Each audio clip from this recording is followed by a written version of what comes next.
안녕하세요. 귀한 가족 여러분, 오늘 또 말씀의 은혜 가운데 복되고 행복한 하루 되시기를 주의 이름으로 바랍니다. 오늘 아침은 말쟁이들이라는 제목으로 잠언 26장 18절에서 28절 말씀을 묵상하고자 합니다. 어리석은 사람들은 악을 선으로 알고 그 악을 장난하듯이 행합니다. 특히 주의해야 할 말들로 분란을 일으킵니다. 이러한 어리석고 악한 길에서 멀어지고 하나님만 따르는 지혜자가 되시기를 주의 이름으로 바랍니다. 첫 번째로 우리가 생각해 볼 것은 싸우고 해를 끼치는 사람들의 모습입니다. 18절에서 19절 말씀을 보면 남에게 횃불을 던지거나 살을 쏘아서 사람을 죽이는 자는 상식에도 어긋나는 행동을 하고 예의가 없는 자들이고 또 남의 이익을 위해 남을 속이고 남에게 해를 끼칩니다. 그런 사람은 하나님 말씀을 따르지 않습니다. 자기 이웃을 속이고 말하기를 내가 희롱하였다라고 하는 자도 그러합니다.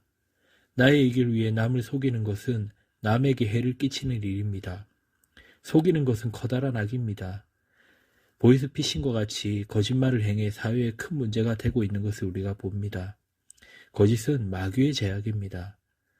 또 우리는 남을 불쾌하게 만들고 마음을 상하게 하는 농담도 하지 말아야 할 것입니다. 에베소서 5장 4절에서는 누추함과 어리석은 말이나 희롱의 말은 마땅하지 아니하니 오히려 감사하는 말을 하라고 교훈하고 있습니다. 성도는 정상적인 인격자, 건전한 인격자가 되어야 합니다.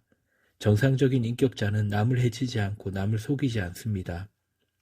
성도는 남에게 악을 행치 않고 오히려 남을 사랑하고 그에게 선을 베풀며 자기에게 악을 행하는 자들에 대해서도 참고 용서하고 위해 기도하는 사람들입니다. 또 20절을 보면 말쟁이에 대해서 나오는데요. 말쟁이는 말수가 많은 자 수대쟁이를 말합니다. 그는 이 집 저 집 다니거나 전화나 SNS의 등을 도구로 남의 말도 잘하는 자이며 말에 실수가 많은 자입니다.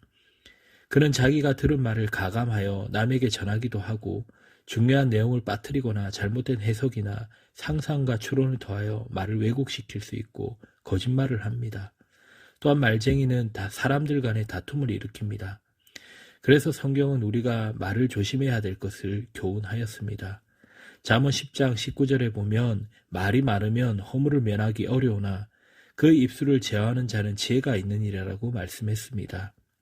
우리는 각자 자기 일에 충실하고 남의 일을 간섭하지 말아야 합니다. 모든 일을 하나님께 맡겨야 됩니다. 그가 모든 일을 공의로 심판하시고 보응하실 것입니다. 숯불 위에 숯을 더하거나 타는 불에 나무를 더하면 불이 더욱 잘 탑니다. 싸움을 좋아하는 자는 말다툼을 더 일으킵니다. 하나님의 뜻은 선함과 온유함과 화평입니다. 에베소서 4장 2절 3절의 말씀을 통해 우리는 다툼을 피하고 서로 사랑하며 용납하며 화목해야 합니다. 또 남의 말 하기를 좋아하는 자의 말은 주로 남의 흠과 부족, 실수와 잘못을 말하는 것, 남을 비방하는 것, 남을 깎아내리는 것, 수군거리는 것 등을 가리킵니다. 그런 말들은 대체로 확인할 수 없는 말, 불확실하고 헛된 말이 많고 대부분이 거짓된 말입니다. 남에 대한 말, 특히 남의 약점을 흉보는 말은 별식, 불량식품과 같이 독특한 간식 같아서 사람의 기억 속에 더 깊이 기억됩니다. 이만큼 인간의 본성은 악합니다. 나쁜 말은 잊어버릴수록 좋은데 도리어 잘 기억하는 것입니다. 그러나 좋은 인격은 남의 말하기를 좋아하지 않고 그런 사람과 더 멀리하라고 말씀합니다. 사람에게 말은 중요합니다. 자기 의사를 말로 잘 표현하는 것은 확실히 장점입니다. 또 사람은 악한 말을 버리고 선한 말을 해야 합니다.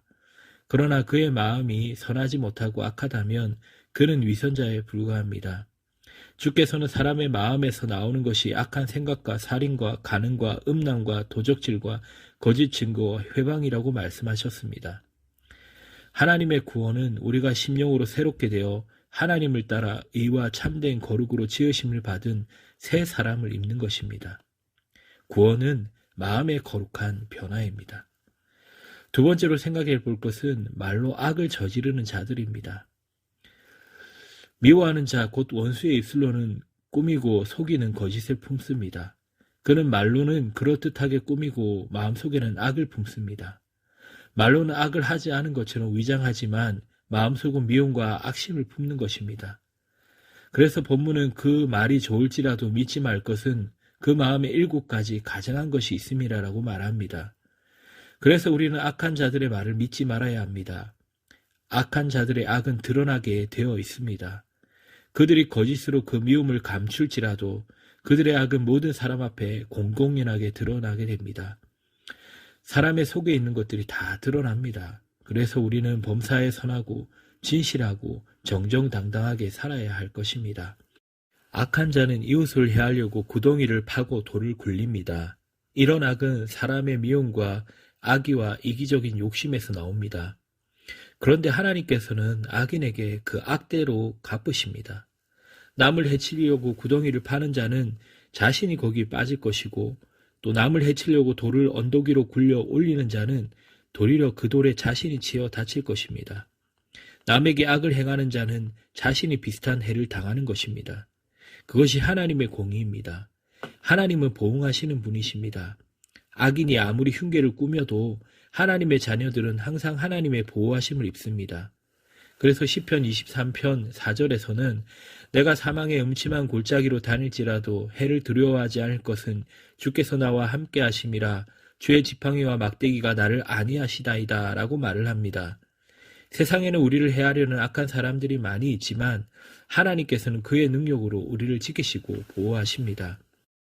또 거짓말은 남에게 해를 줍니다. 그것은 남을 미워하는 악입니다. 하나님께서는 거짓말이 가득한 이스라엘 사회에 대해 예레미야를 통해 말씀하시기를 그들의 혀는 죽이는 화살이라 거짓을 말하며 입으로는 그 이웃에게 평화를 말하나 마음으로는 해를 꾸미는 도다라고 하셨습니다. 참 사랑은 진실한 사랑입니다. 로마서 12장 9절에는 사랑엔 거짓이 없다라고 말하고 있습니다. 우리가 형제를 사랑한다면 그에게 진실을 말해야 합니다. 혹시 자신에게 손해가 되어도 진실을 말해야 하며 때때로 그에게 충고도 하고 책망도 해야 합니다. 그것이 형제에 대한 참된 사랑입니다. 또 아첨하는 입에도 남에게 패망을 일으킵니다. 아첨은 일종의 거짓말입니다. 상대방을 비록 기분 좋게 하지만 그로 하여금 자신의 부족과 잘못을 깨닫게 못하게 만들고 결국 상대방을 패망하게 하는 것입니다. 그래서 진실한 자는 결코 아첨하지 않습니다. 좋은 것은 좋다고 하고 나쁜 것은 나쁘다고 말합니다. 말하기 거북한 때에는 침묵할 수도 있겠지만 필요한 경우 충고나 책망은 해야 합니다. 그것이 진정한 사랑입니다.